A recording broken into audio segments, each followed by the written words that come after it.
people don't vote, should their complaints about the outcome be considered? Our right to vote is one of the most important rights we have in this country, but yet everyone still doesn't vote. A large number of people will not vote during the presidential election because they think their vote will not affect the outcome either way.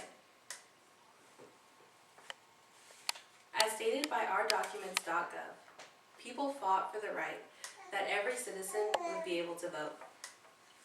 For example, the 15th Amendment and the Voting Rights Act of 1965 had to be made and enforced to give everyone the right and equal chance to vote.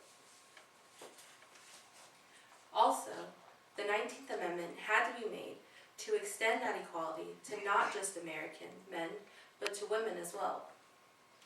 All of which people struggled for, took decades to overcome, and finally produced a victory that should not be taken for granted. Nowadays, people are unsure about the electronic voting machines used recently.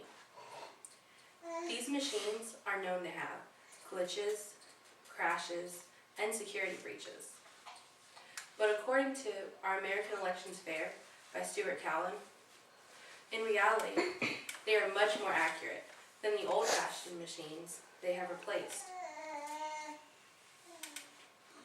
Some even fear that the Electoral College can overrule their vote anyways, but that is almost completely unlikely.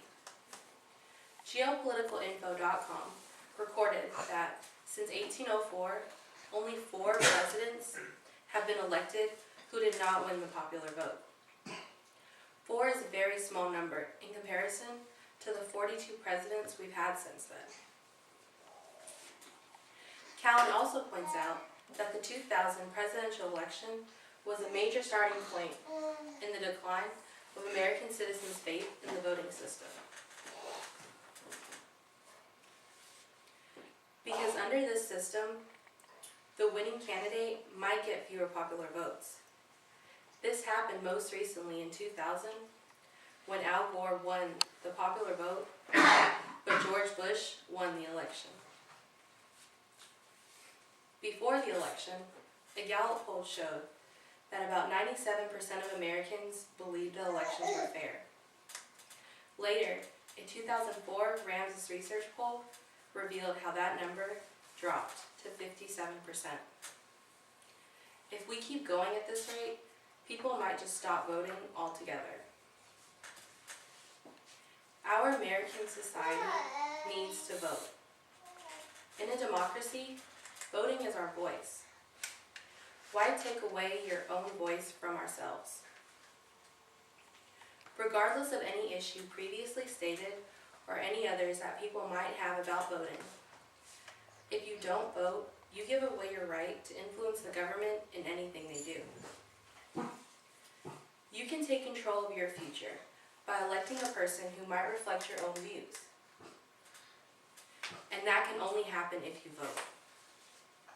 See, if we stop voting, we will not be a democracy anymore. By not voting, it is like saying we do not want to have a choice. Just let the government do whatever they want. If we're going to be like this, we might as well be communists. Let the government tell us what kind of car to drive, what church to go to, and what shows to watch on TV. I'm sure none of us really want that. So in conclusion, we need to exercise one of our most important rights in this country, and that is to vote. That is why you need to vote in this year's presidential election, and every election after. No matter how big or small it may be, make your voice heard. The U.S. presidential election for 2012 is on Tuesday, November 6th, so go vote.